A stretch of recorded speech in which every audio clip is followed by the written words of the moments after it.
ମୁଁ ହଉଛି ପ୍ରମୋଦ ଭାଇ, ଆମର ସମ୍ବଲପୁର।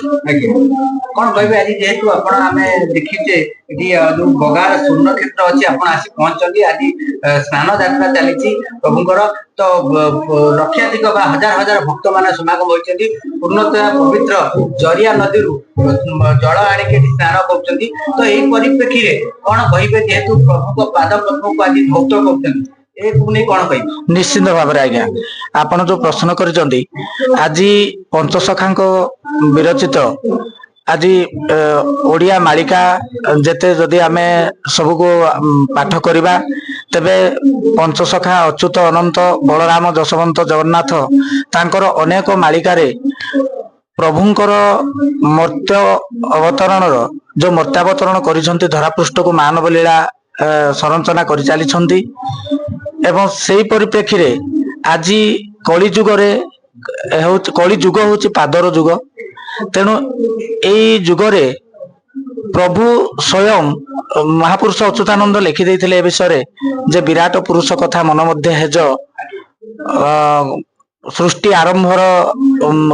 ଆରମ୍ଭରେ ମନେ ଉପୁଜିଲା ଖେଦ, 33 କୋଟି ଦେବାଦେବୀ ତାଙ୍କର ଅଙ୍ଗଜେ ହୋଇଲେ, ପାଦ ପାଇଁ ପୁଣି ତାଙ୍କୁ ମନେ ସୁମରିଲେ, ପା ଅକ୍ଷରକୁ ଜାଣ ପାଦକୁ ବୁଝିବୁ।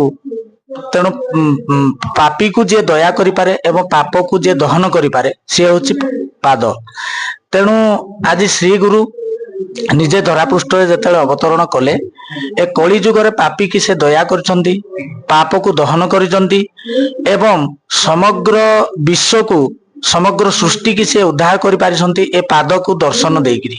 ତେଣୁ ଆଜି ଯେତେବେଳେ ଭକ୍ତ ଆଶ୍ରିତ ଅନୁଗତ ଶ୍ରଦ୍ଧାଳୁ ମାନେ ସେଇ ପାଦକୁ ଆଜି ଅତି ନିକଟରେ ପାଇଛନ୍ତି, ପାଦ ଯେଉଁ ଦୁର୍ଲଭ ପାଦ ଆଜି ସୁଲଭ ହୋଇପାରିଛି ଏ କଳି ଯୁଗ ପାଇଁ। ଏ ଯୁଗ ଶ୍ରେଷ୍ଠ ହଉଛି କଳି।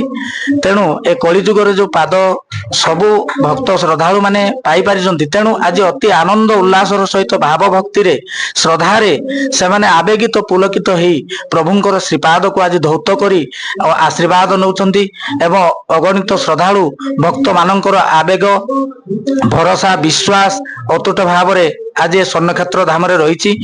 ଆପଣ ଆଉ ଗୋଟିଏ ଜିଜ୍ଞାସା ରଖିଛନ୍ତି ଯେ ପୁଣ୍ୟତୟା ଭାର୍ଗବୀ ଆମର ଜରିଆ ନଦୀ, ସେଇ ଜରିଆ ନଦୀରୁ ଆଜି ଯେଉଁ ଜରିଆ ହଉଛି ଗୁପ୍ତ ଗଙ୍ଗା, ମହାପୁରୁଷ ଅରକ୍ଷିତ ଦାସଙ୍କ ଠାରୁ ଆରମ୍ଭ କରି ଅଚ୍ୟୁତ ଅନନ୍ତ ଇତ୍ୟାଦି ସମସ୍ତେ ନିଜ ନିଜର ମାଳିକାରେ ବର୍ଣ୍ଣିତ କରି ଯାଇଛନ୍ତି।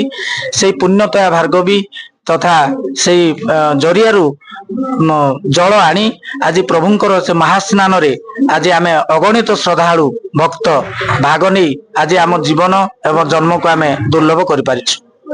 ଆଚ୍ଛା, କୁହାଯାଏ ଯେ ଠାକୁର ଏଇ ଜାଗାରେ ଜନ୍ମ ନେଇଛନ୍ତି, କଳିର ଶେଷ ପର୍ଯ୍ୟାୟରେ ଠାକୁରଙ୍କର ଲୀଳା ଖେଳା ମଧ୍ୟ ଚାଲିଥିଲା। ଯୋଉ ଅନେକ ଗୁପ୍ତ ସମ୍ବଳ ନଗର ବୋଲି କୁହାଯାଏ, ସମ୍ବଳ ନଗର ନାନା ଅନୁଭୂତିରେ ନାନା ପ୍ରଶ୍ନ ଉଠେ, ତ ପ୍ରକୃତରେ ସେ କଥାକୁ ନେଇ କଣ କହିବେ? ନିଶ୍ଚିତ ଭାବରେ ଆଜ୍ଞା, ସମ୍ବଳ ନଗର କହିଲେ ଇଏ ଗୋଟିଏ ଯଦି ଆମେ ଦେଖିବା, ଇଏ ଅନେକ ବିବାଦାତ୍ମକ ମତଭେଦ ରହିଛି।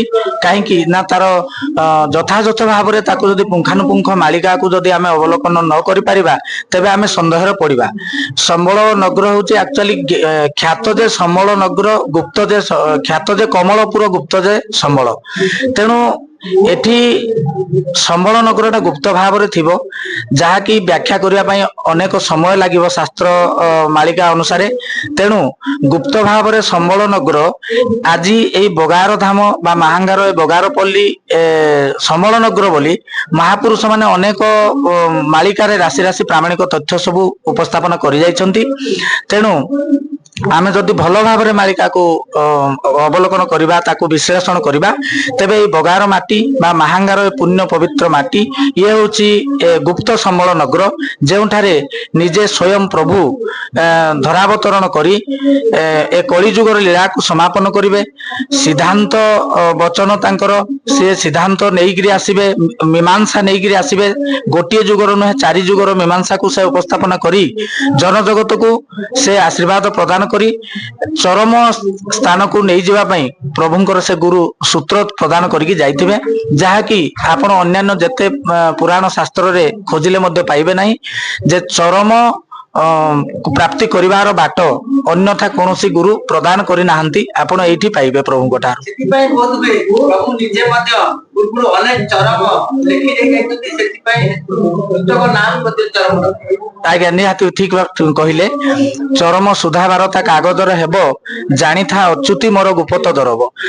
ଯେ ଚରମ ବୋଲି ଗୋଟିଏ ପତ୍ରିକା ମାଧ୍ୟମରେ ପ୍ରଭୁଙ୍କର ମାୟାମୁଖ ଖୋଲିଯିବ ବୋଲି ମହାପୁରୁଷ ଅଚ୍ୟୁତାନନ୍ଦ ଆଜିଠାରୁ ବିଗତ 600 ବର୍ଷ ପୂର୍ବରୁ ଅଚ୍ୟୁତାନନ୍ଦ ତାଙ୍କର ମାଳିକାରେ ପତ୍ରସ୍ଥ କରିଛନ୍ତି। ତେଣୁ ଆପଣଙ୍କ କହିବା ଅନୁସାରେ ପ୍ରଭୁ 50 ଖଣ୍ଡ ଚରମରେ ତାଙ୍କର ଯୋଉ ତତ୍ଵ ଦେଇ ପ୍ରଦାନ କରିଛନ୍ତି, ସେ ଭଳିଆ ତତ୍ଵ ଆପଣ ଯଦି ତାକୁ ପାଠ କରିବେ, ମାୟା ମୋହ ଏବଂ ଆହୁରି ଅନ୍ୟାନ୍ୟ ସାରଗର୍ଭକ ତତ୍ଵ ସମ୍ବଳିତ ତଥ୍ୟକୁ ଆପଣ ସେଠି ପାଇପାରିବେ, ଯାହା ସୃଷ୍ଟିର ଅନ୍ୟ କୌଣସି ଶାସ୍ତ୍ରରେ ଲିପିବଦ୍ଧ ହେଇପାରି ନାହିଁ। ଯେମିତିକି ଗୋଟିଏ ଉଦାହରଣ ଦେବି, ଯେ ଜଣଙ୍କର ଆଖି କାହିଁକି ଚିଲିରା ହେଲା, ବାଳ କାହିଁକି କୁଞ୍ଚୁ କୁଞ୍ଚିଆ ହେଲା, ଜଣେ କାହିଁକି ଜନ୍ମରୁ ବିକଳାଙ୍ଗ ହେଇକି ମାତୃଗର୍ଭରୁ ଜନ୍ମ ହେଲା, ଏସବୁର ପାଠ ମେଡିକାଲ ସାଇନ୍ସରେ ବି ନାହିଁ। କିନ୍ତୁ ପ୍ରଭୁ କେଉଁ ମୋହ, କେଉଁ କୋଷ, କେଉଁ ସ୍ନାୟୁ, କେତେ ପ୍ରକାର ସ୍ନାୟୁ, କେଉଁ ସ୍ନାୟୁର କାର୍ଯ୍ୟ କଣ, କେଉଁ ମୋହର କାର୍ଯ୍ୟ ଫଳରେ ମନୁଷ୍ୟ ଲାଳାୟିତ ହେଇଯାଏ କୌଣସି ଦ୍ରବ୍ୟ ପ୍ରତି, ଏ ସମସ୍ତ ଜିନିଷର ସାର ତତ୍ଵକୁ ପ୍ରଭୁ ଗୋଟି ଗୋଟିକି ଚରମ ମାଧ୍ୟମରେ ଦେଇଛନ୍ତି, ଯାହା ଅନ୍ୟ କୌଣସି ଶାସ୍ତ୍ରରେ ଏଯାବତ୍ ସୃଷ୍ଟିରେ ଧରାପୃଷ୍ଠକୁ ଆସିପାରି ନାହିଁ। ଆଚ୍ଛା, ଆଉ ଗୋଟେ ବଡ ପ୍ରଶ୍ନ, ଶେଷ ପ୍ରଶ୍ନ ରହିଲା। ଆଜ୍ଞା ଠାକୁର ତ ଚାଲିଗଲେଣି, ଆଜ୍ଞା। ଜନ୍ମ ପୁଣି ନେବେ କି, ଏଇଠି ନେବେ ନା ଆଉ ନେବେ ନା ନାହିଁ? ଦେଖନ୍ତୁ ଆଜ୍ଞା, ୟା ବିଷୟରେ ଭଗବାନଙ୍କ ବିଷୟରେ ଆଦ୍ୟ ଅନ୍ତ କାହାରି ପାଇବାର ଶକ୍ତି ସାମର୍ଥ୍ୟ ନାହିଁ। ତେଣୁ ତାଙ୍କର ପୁନର୍ଜନ୍ମର ସେମିତି କୌଣସି ମାଳିକା ପ୍ରମାଣିକ ତଥ୍ୟ କିଛି ନାହିଁ। ଏହା ଯଦି ବି ଆଲୋଚନା ହେଉଥାଏ ଆମ ଜନଜଗତରେ, ଆମ ଭକ୍ତମାନଙ୍କ ଗହଣରେ ସନ୍ଦେହାତ୍ମକ ସ୍ଥିତିରେ ଆଲୋଚନା ହେଇଥାଇପାରେ, କିନ୍ତୁ ଏହାର କୌଣସି ଠୋସ୍ ପ୍ରାମାଣିକ ତଥ୍ୟ ନାହିଁ। ଯେମିତି ପ୍ରଭୁ ମର୍ତ୍ତ୍ୟକୁ ଧରାବତରଣ କରିବାର ଲକ୍ଷାଧିକ ପ୍ରମାଣ ଶାସ୍ତ୍ରରେ ରହିଛି, କିନ୍ତୁ ତାଙ୍କର ପୁନର୍ଜନ୍ମର କଥା କୌଣସି ଠାରେ ଉଲ୍ଲେଖ ହେଇନାହିଁ। ତେଣୁ ଏ ବାବଦରେ ଏ ଅଧମ କୌଣସି ସଠିକ ତଥ୍ୟ ଦେଇପାରିବ ନାହିଁ। ଶ୍ରୀ ଚରମନାଥ ଗୁରୁସ୍ୱାମୀ।